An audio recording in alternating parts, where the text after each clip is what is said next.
आज हम पढ़ने वाले हैं क्लास 12 का 3 नंबर चैप्टर मैट्रिसेस। मैट्रिसेस क्या होता है, मैट्रिसेस के बारे में हम आगे पढ़ने वाले हैं कि किस किस में यूज होने वाला है, हमारे प्रेजेंट टाइम में मैट्रिसेस का क्या यूज किया जाता है। तो स्टार्ट करते हैं मैट्रिसेस।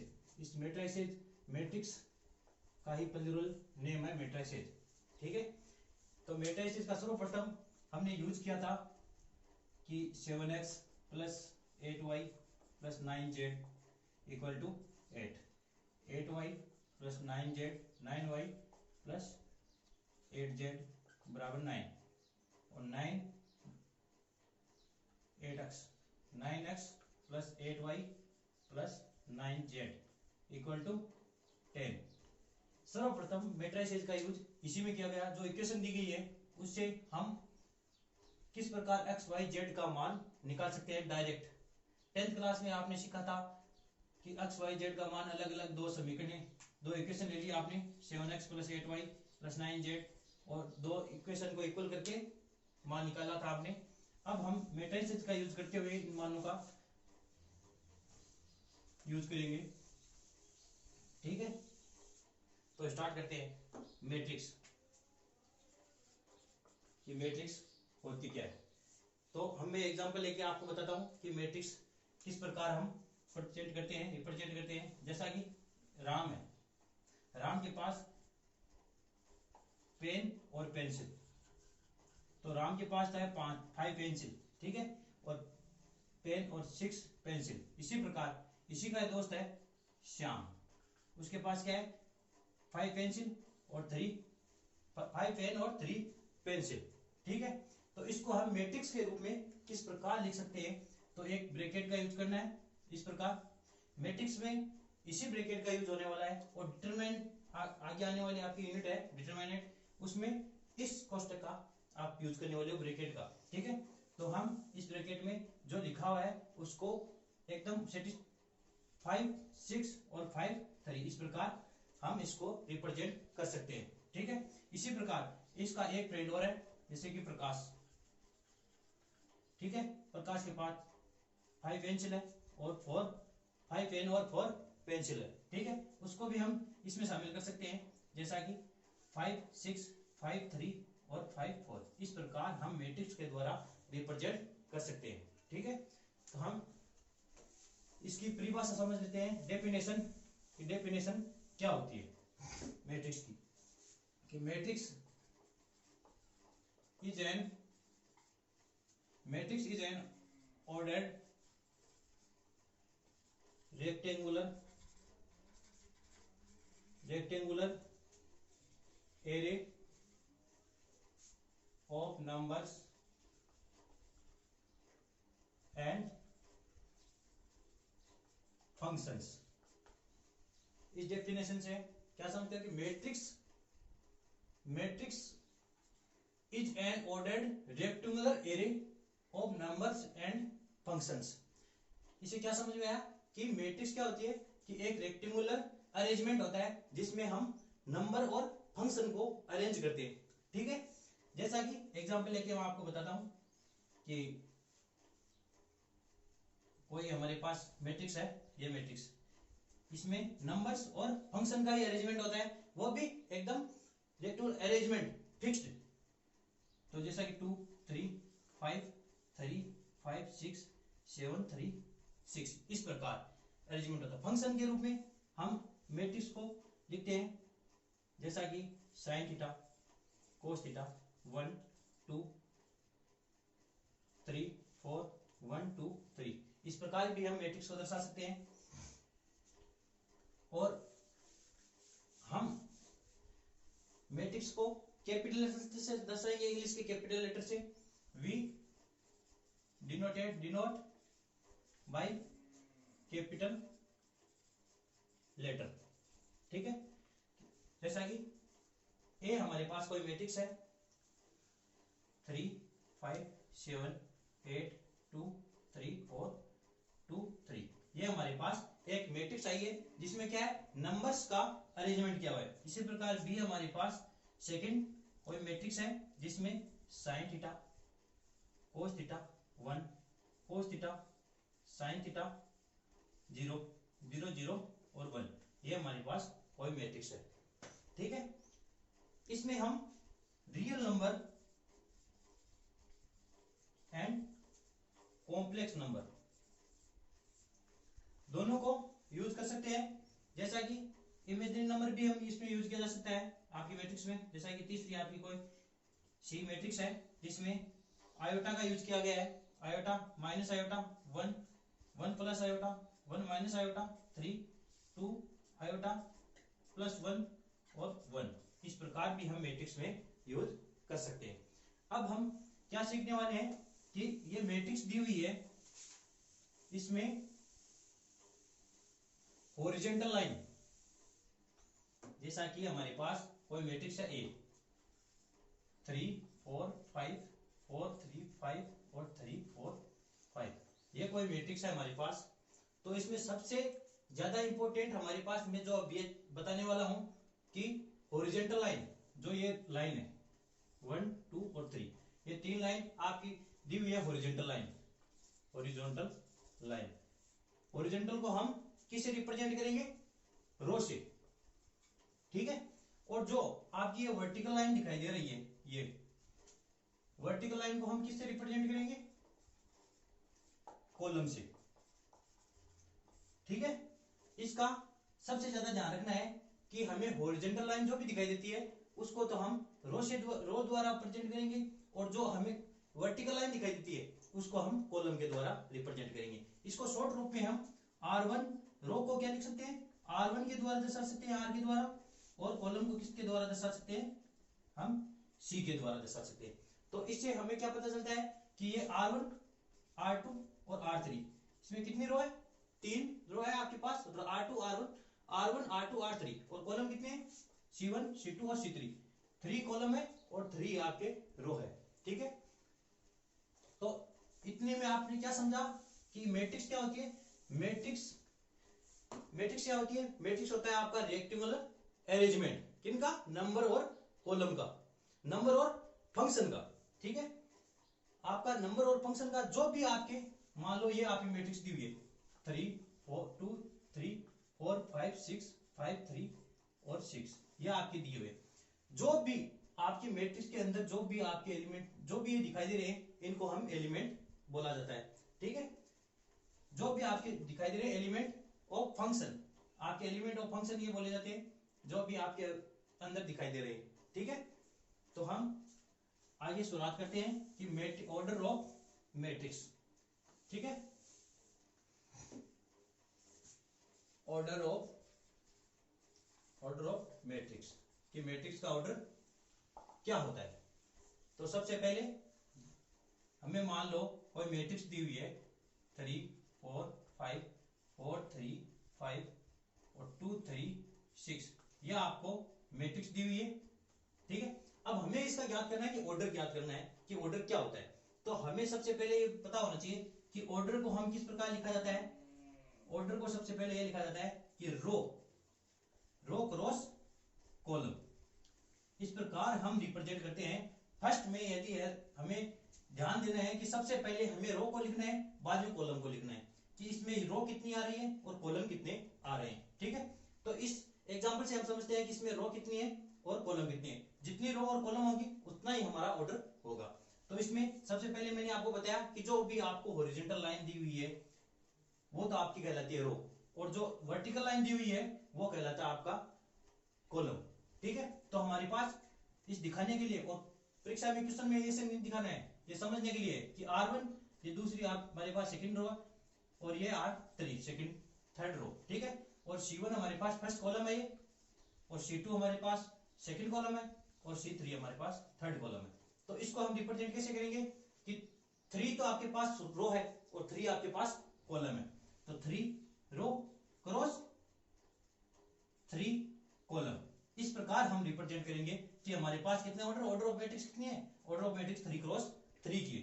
और ये मल्टीप्लिकेशन नहीं है, ये हमें समझने के लिए है कि 3 क्रॉस 3 का मैट्रिक्स है। मल्टीप्लिकेशन करोगे तो आप इसमें मल्टीप्लिकेशन होगा तो इससे ये पता चलेगा कि इसमें एलिमेंट कितने हैं। जिस प्रकार 3 क्रॉस 3 आपके पास 9 आता है, उतने ही इसमें एलिमेंट है 1 2 3 4 5 6 7 3 7 8 9 उतने ही आपके पास एलिमेंट बचेंगे। ठीक है, इतना समझने के बाद में हम आगे जो भी ऑर्डर की आपके पास मैट्रिक्स दी हुई होती है उसका एड्रेस पता होना जरूरी है कि इसका एड्रेस क्या होता है। एड्रेस आपको पता होगा तो आप क्वेश्चन निकाल सकते हो। जैसा कि ऑर्डर ऑफ मैट्रिक्स में जनरल फॉर्म में मैं आपको बताता हूं कि जैसा कि आपके पास आपको दे दिया कि 2 क्रॉस 3 ऑर्डर का मैट्रिक्स आपको निकालना है। तो 2 क्रॉस 3 का आपको मैट्रिक्स आपको पता होना चाहिए कि 2 क्रॉस 3 के रूप में हम किस प्रकार लिखते हैं कि 2 तो क्या हो गया आपका रो और 3 क्या हो गया कॉलम। ठीक है, तो रो और कॉलम, तो आपको ये मैट्रिक्स बनानी आनी चाहिए कि 2 तो आपके पास है रो और 3 आपके पास है कॉलम। तो 2 R1 और R2। ठीक है, और कॉलम कितने थर्ड, तो C1 C2 और C3। और हमारे पास मान लो आपने एक एलिमेंट सोच लिया कि ए आपके पास एलिमेंट है। ठीक है, एक एलिमेंट है आपके पास ए। अब इसका एड्रेस हमें ज्ञात करना है कि ए का एड्रेस क्या होगा। तो ए का एड्रेस ज्ञात करने के लिए ये किस स्थान पे आपको प्राप्त किया जा रहा है कि R1 और C1, तो आपके पास फर्स्ट रो है और फर्स्ट आपके पास कॉलम है। तो इसको किस प्रकार लिखोगे आप A11। ठीक है, आगे आपके पास फर्स्ट रो है और सेकंड कॉलम है, तो इसको किस प्रकार लिखोगे 1। आपकी फर्स्ट तो रो हो गई, यह बोलना नहीं है कि आपको फर्स्ट आपको रो ही लिखना है, सेकंड आपको कॉलम लिखना है। तो A1 और सेकंड आपका कॉलम A2। इसी प्रकार आगे हम चलते हैं, तो R1 आपकी फर्स्ट रो है तो A1 और कॉलम कितना है आपका थर्ड, तो A3। इसी प्रकार आप सेकंड रो में पहुंचते हो तो फर्स्ट में आपको क्या मिलता है कि सेकंड रो, तो सेकंड आप यहां से सेकंड लगा दिया और फर्स्ट क्या है आपका कॉलम, तो A21। इसी प्रकार सेकंड तो आपकी रो है और सेकंड आपका कॉलम है तो A22। इसी प्रकार A आपका सेकंड तो आपकी रो है और थर्ड आपका कॉलम है। इस प्रकार हम एड्रेस याद कर सकते हैं कि कोई भी मैट्रिक्स दी हुई है तो उसमें फर्स्ट एलिमेंट का कितना मान, जैसा कि आपको ये मैट्रिक्स दे दी कि 3 4 5 4 3 6, ये आपको मैट्रिक्स दे दी 2 क्रॉस 3 की।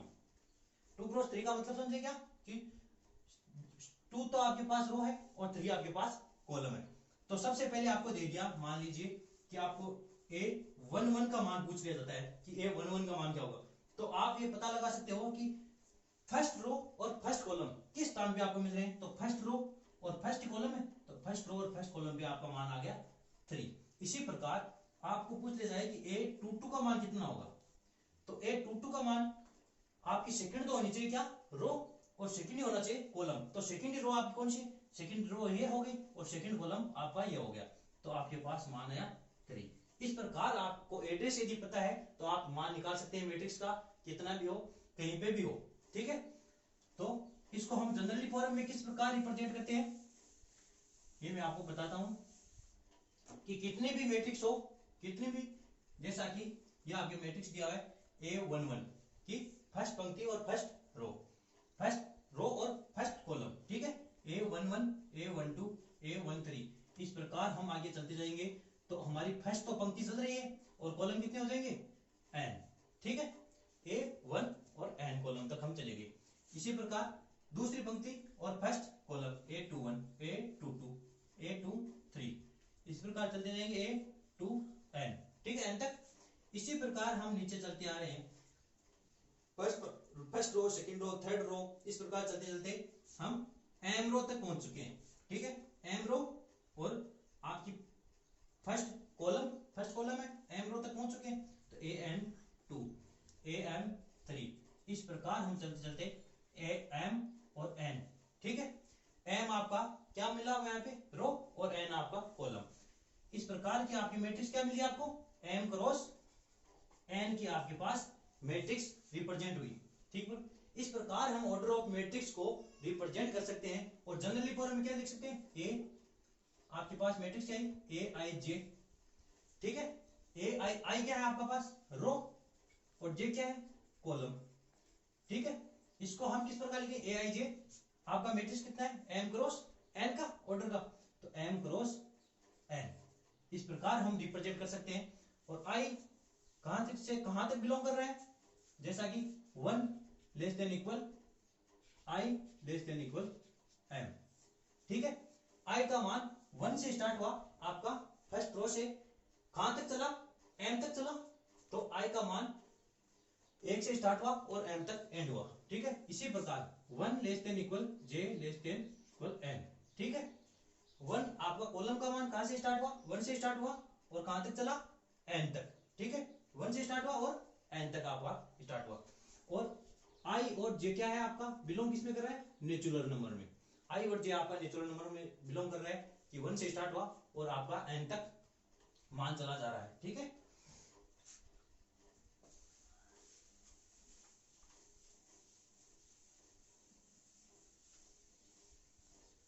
अब क्या पढ़ने वाले हैं हम, types of matrix. Types of matrix. ठीक है, मैट्रिक्स के टाइप पढ़ने वाले हैं। तो सबसे पहला आपका टाइप है कॉलम मैट्रिक्स। ठीक है, कॉलम मैट्रिक्स क्या होती है, तो ए मैट्रिक्स, डेफिनेशन समझते हैं। ए matrix said to be, a matrix is said to be a column matrix,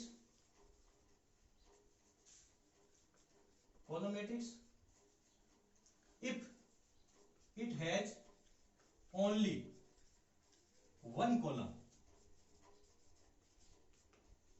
आपकी डेफिनेशन क्या बता रही है कि a matrix is said to be a column matrix, कि ए मैट्रिक्स कॉलम मैट्रिक्स कब कहलाती है, जब it has only one column, जिसमें केवल और केवल एक कॉलम हो।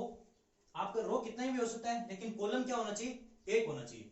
तो मैं एग्जांपल लेके आपको समझाता हूं कि ए आपके पास कोई मैट्रिक्स है जिसमें क्या होना चाहिए, एक ही कॉलम होनी चाहिए। तो 1 2 3 ये आपके पास मैट्रिक्स है, कितने ऑर्डर की है, तो आपके पास कितने रो है इसमें, 1 2 3, तो 3 आपके पास रो है और कॉलम कितने हैं, 1। तो etch A column matrix is a column matrix of order 3 cross 1। ठीक है, 3 क्रॉस 1 का आपका ऑर्डर मिला है, इज ए कॉलम मैट्रिक्स। इसको जनरली फॉर्म में हम क्या लिख सकते हैं कि ए आपको मैट्रिक्स है ए आई जे। ठीक है, एम क्रॉस 1, कि एम तो आपके पास रो है और 1 क्या है आपके पास, column. Is a column matrix of order क्या है, एम क्रॉस 1। ठीक है, इस प्रकार हम कॉलम मैट्रिक्स को रिप्रेजेंट करते हैं कि कॉलम मैट्रिक्स वह मैट्रिक्स होती है जिसमें केवल और केवल 1 कॉलम हो। रो कितने भी हो सकते हैं, लेकिन होना चाहिए 1 कॉलम। ठीक है, आगे सेकंड नंबर पढ़ते हैं हम,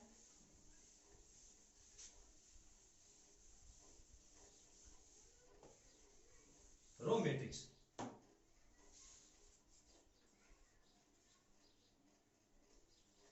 रो मैट्रिक्स क्या बताती है, इसकी डेफिनेशन समझते हैं पहले कि a matrix is said to be a row matrix कि एक मैट्रिक्स को हम रो मैट्रिक्स कब कहेंगे, if it has only 1 row. क्या होना चाहिए कि केवल और केवल 1 रो होनी चाहिए, कॉलम आपके कितने भी हो सकते हैं। ठीक है, तो एग्जांपल लेके मैं आपको समझाता हूं कि ए बराबर कोई मैट्रिक्स है आपके पास 1 2 3, ये आपके पास मैट्रिक्स है। तो इसका ऑर्डर क्या हो गया कि 1 आपका 1 रो है और कॉलम कितने हो गए 3, तो 1 क्रॉस 3। ठीक है, is a row matrix of order 1 cross 3। इसको जनरली फॉर्म में किस प्रकार रिप्रेजेंट करते हैं हम कि ए बराबर कोई मैट्रिक्स है हमारे पास equal to A I J 1 cross N. ठीक है, is a row matrix of order N 1 को रिप्रेजेंट करते हैं कि a matrix is said to be a row matrix. Row matrix उस मैट्रिक्स को कहेंगे जिसमें केवल और केवल ओनली वन रो होनी चाहिए। आपके कॉलम कितने भी हो सकते हैं, ठीक है। आगे हम पढ़ते हैं, दो टाइप्स आपने क्लियर कर लिए। थर्ड टाइप आपका स्क्वायर मैट्रिक्स।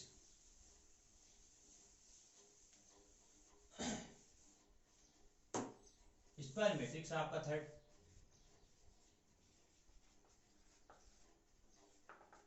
स्क्वायर मैट्रिक्स क्या होता है? स्क्वायर मैट्रिक्स हमें यह बताता है कि नंबर ऑफ रो इक्वल होना चाहिए किसके? नंबर ऑफ कॉलम के, ठीक है। स्क्वायर मैट्रिक्स ये बताता है कि नंबर ऑफ रो और नंबर ऑफ कॉलम क्या होना चाहिए? इक्वल होना चाहिए। तो आपकी मैट्रिक्स मान लो ये m क्रॉस n की आपकी कोई मैट्रिक्स आपको दी हुई है, तो इसमें क्या समझेंगे कि m तो आपकी क्या है? रो, और n आपका कॉलम। तो क्या लिखेंगे आप कि m इक्वल टू क्या होना चाहिए? n होना चाहिए। तभी हम बताएंगे कि स्क्वायर मैट्रिक्स उसको कहते हैं नंबर ऑफ रो और नंबर ऑफ कॉलम।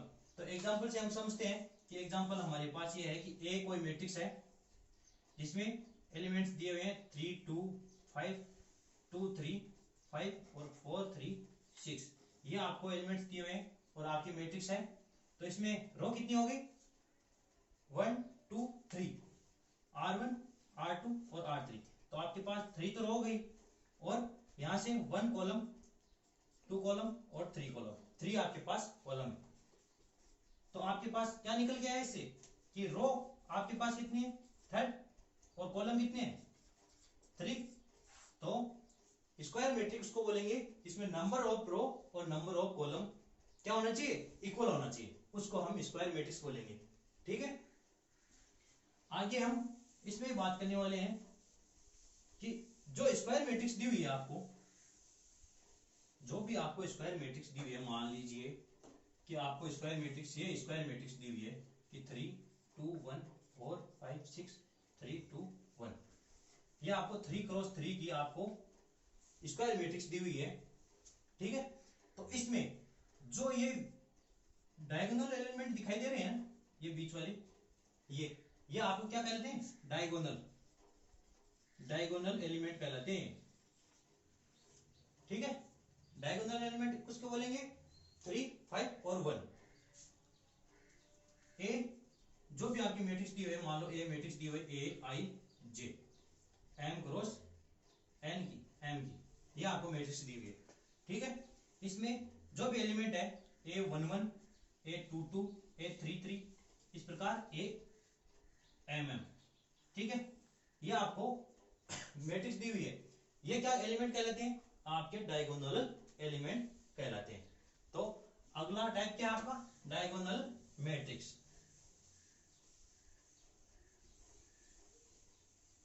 अगला आपका टॉपिक है 4 नंबर टाइप आपका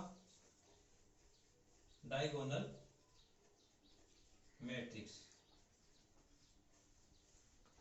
डायगोनल मैट्रिक्स किसको बोला जाता है? A square matrix is said to be a diagonal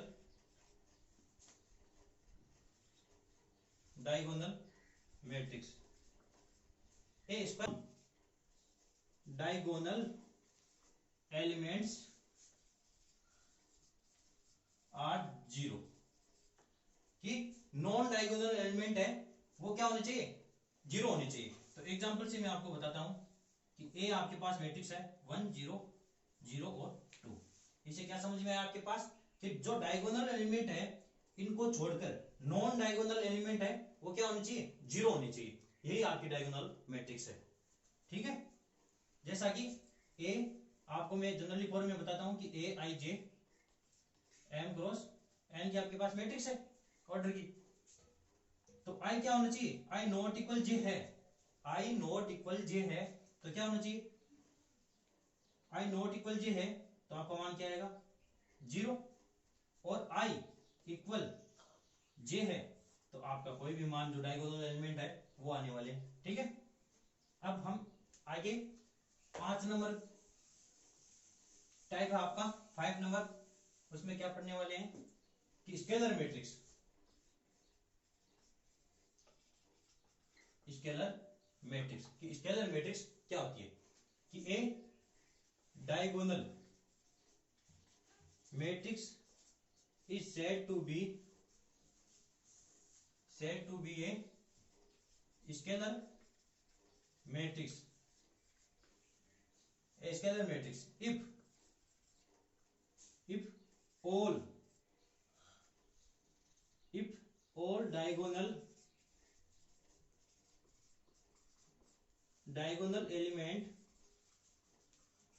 elements are क्या होना चाहिए इक्वल, कि जो भी डायगोनल एलिमेंट है वो क्या होना चाहिए इक्वल होने चाहिए, वही आपकी स्केलर मैट्रिक्स कहलाती है। जैसा कि जनरली फॉर्म में आपको बताता हूं कि ए आई जे क्या होना चाहिए एम क्रॉस एल, ठीक है। तो आई नॉट इक्वल जे तो क्या होना चाहिए जीरो, और आई इक्वल जे क्या रिप्रेजेंट करता है, आई नॉट इक्वल जे आपका कांस्टेंट राशि कोई के है उसको रिप्रेजेंट करेगी, जिसमें के आपका कांस्टेंट है। मैं एग्जांपल लेके आपको बताता हूं कि ए आपके पास मैट्रिक्स है 3 0 0 और 3, ये आपके पास मैट्रिक्स है। क्या दिखाई दे रहा है आपको, डायगोनल एलिमेंट है जो भी आपके दोनों में बराबर है, इक्वल है 3 और 3, ठीक है। तो हम इस 3 को बाहर भी ले सकते हैं, जैसा कि 3 को बाहर ले लिया इस मैट्रिक्स से, तो क्या मिला आपको 1 0 और 0 और 1, ये आपको मिला। जो 3 क्या है आपका कांस्टेंट राशि है कोई, के दौरान निरूपित की गई है, यह आपका हो गया स्केलर मैट्रिक्स। अब आपको पढ़ना है आइडेंटिटी मैट्रिक्स। आइडेंटिटी मैट्रिक्स क्या होती है, जिसमें डायगोनल एलिमेंट क्या होने चाहिए, डायगोनल एलिमेंट आपके होने चाहिए 1 1, आइडेंटिटी मैट्रिक्स। इसको हम यूनिट मैट्रिक्स भी बोल सकते हैं। इसमें क्या पढ़ने वाले हैं कि आइडेंटिटी मैट्रिक्स क्या बताती है आपको, कि मान लीजिए आपके पास कोई मैट्रिक्स दे दी 1 0 0 0 1 0 0 0 और 1।